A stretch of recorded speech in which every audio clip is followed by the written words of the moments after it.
Hi, everyone. Thank you for joining the session. Do not hesitate to put the volume on very loudly because I'm losing my voice, so you're not just becoming deaf.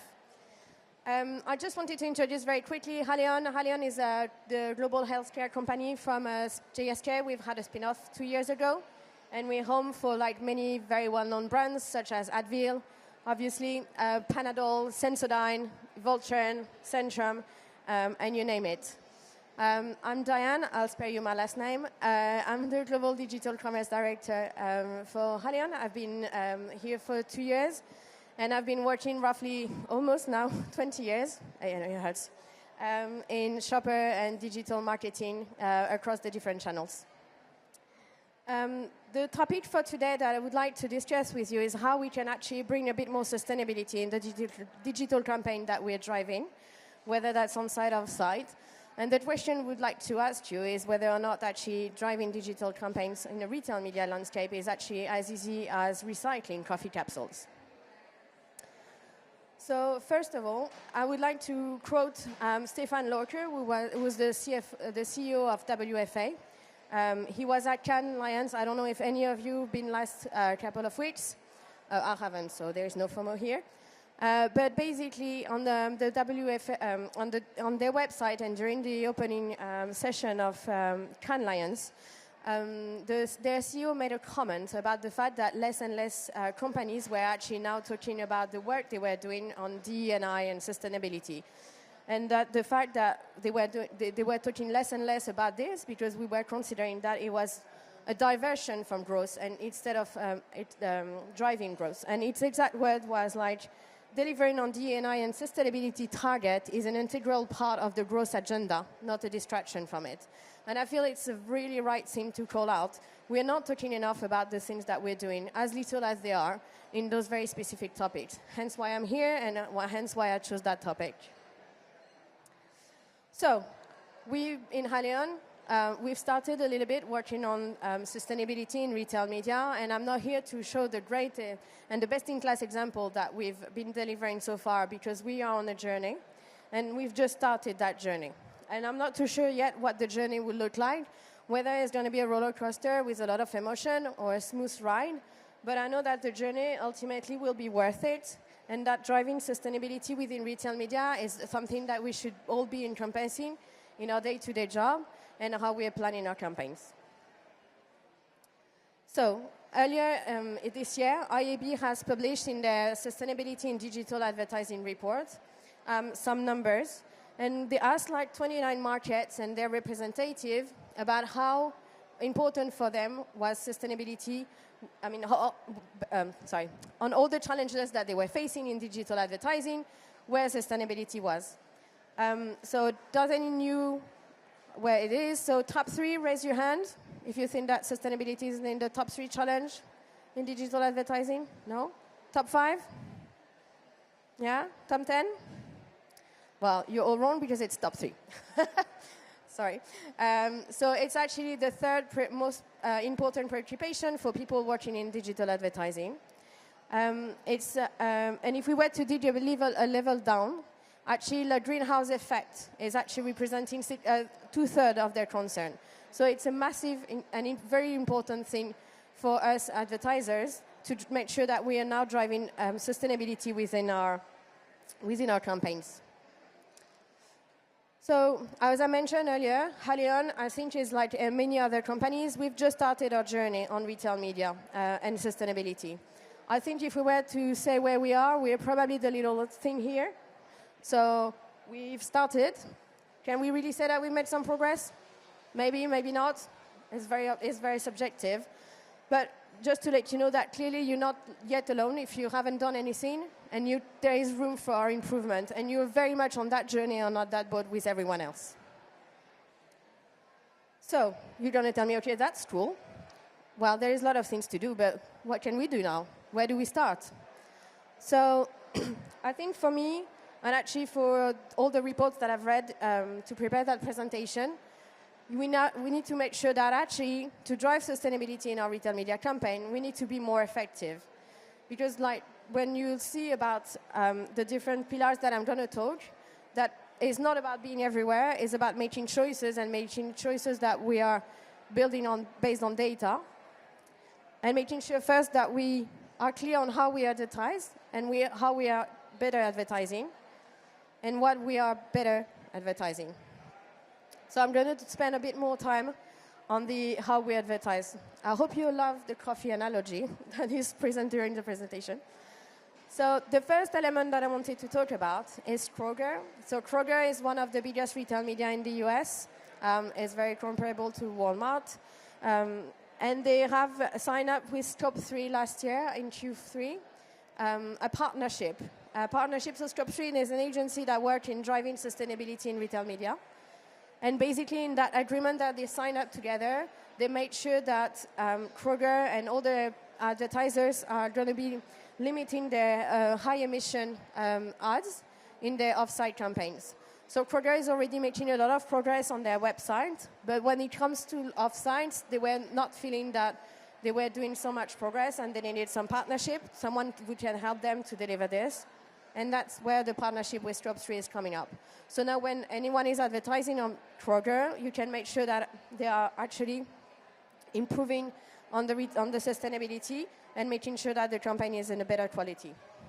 I had a call with Top 3 earlier this week, and they were telling me that in Q1 this year, they actually reduced their carbon emission, Kroger for off-site, by 37% versus the average US off-site campaigns.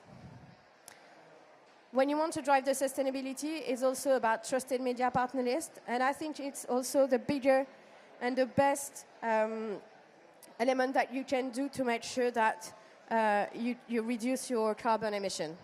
So if you were to choose only one out of those three in how you advertise, is making sure that you're partnering with the right partner list. I was discussing with an agency yesterday on how they're driving sustainability for their clients, and for example, they only work with 6 SSP providers. So that doesn't seem a lot, but at least they know that the quality provided by those SSP is really top-notch, and then from a sustainability perspective is really high-level quality. The third element is about making sure that you're not choosing problematic placement.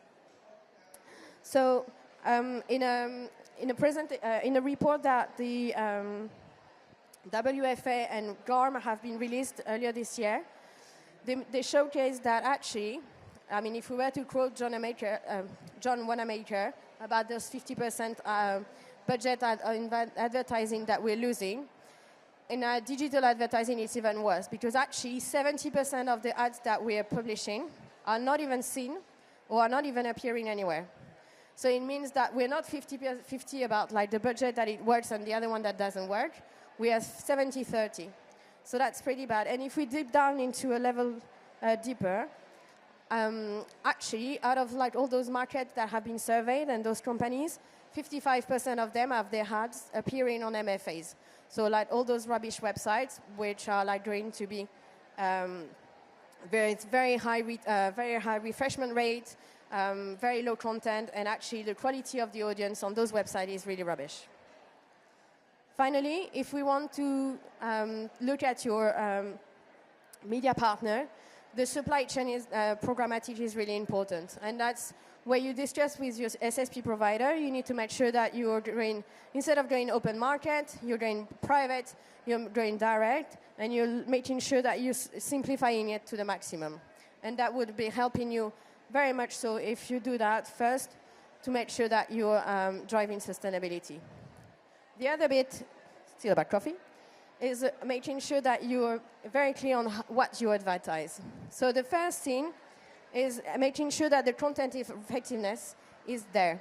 So for example, if you were to consider the size of your video, the length of the video, the size of the file, all those little things, every little helps, you know? But we can talk about also the streaming, making sure that your, the video that is on the website are actually streaming and not preloaded, so it's less greenhouse emissions. Another pillar is making sure that you're driving media sufficiency. So media sufficiency means that actually you're not overproducing advertising and ads and content and creative. It's a little bit like vintage for the clothes. Make sure that you're reusing what you already have and you don't overproduce. And then it's a bit clear about which media content works. Make sure that you're not just projecting ads that are not delivering anything, and use the ones that are actually useful and delivering. So, as you know, it's not about doing it all. I've given you some tips here. There is some report from the WFA, which has like 30 pages, which I would very much encourage you to read. And it's a very pale summary of what you can find in it. But basically, in that report, you can see that actually, you need to make sure that what you want to do and how you want to do it is very clear from a strategic perspective. So here, they've chosen in the matrix the adoption level, and the impact that it will lead. You can also have the effort, what is a priority for your business, for your ethos, for the values of your company.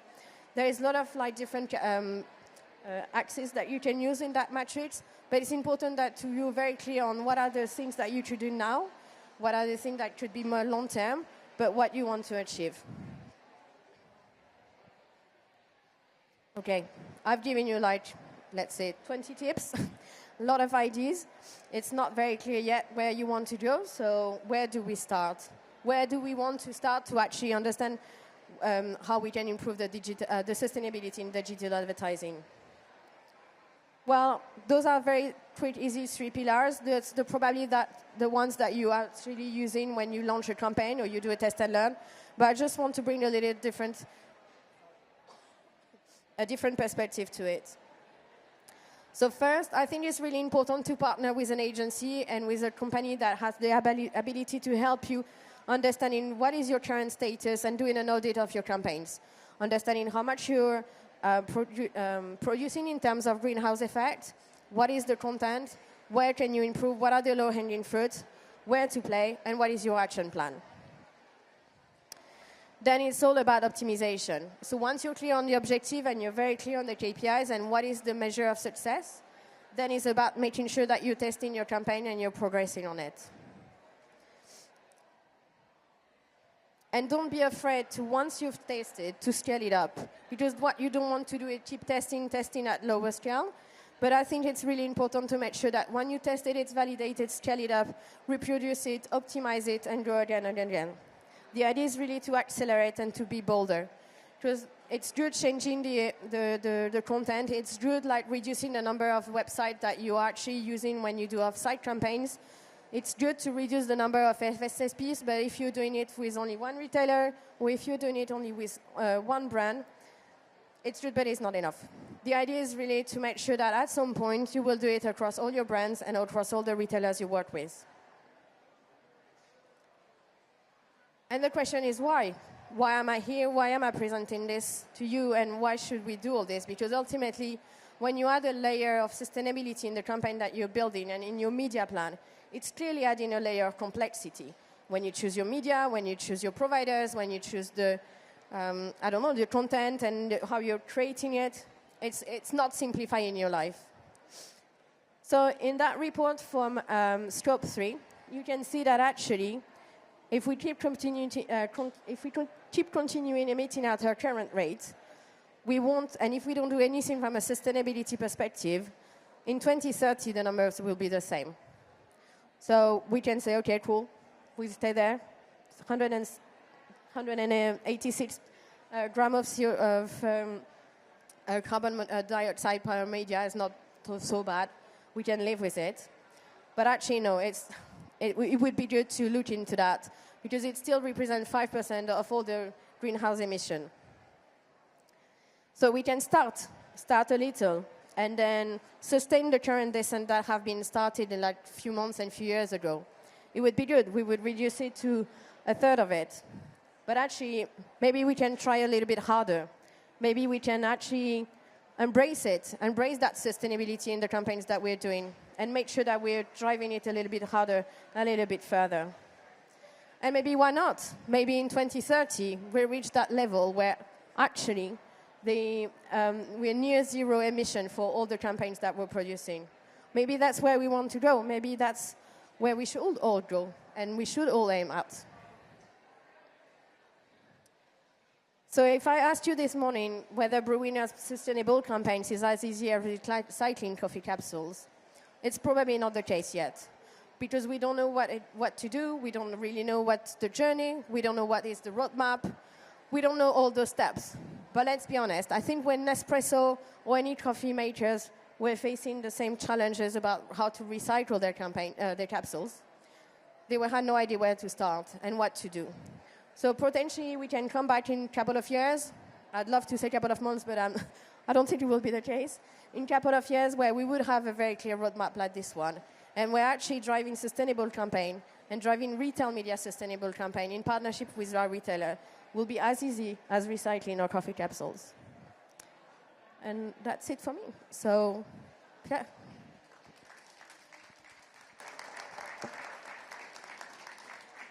Yeah.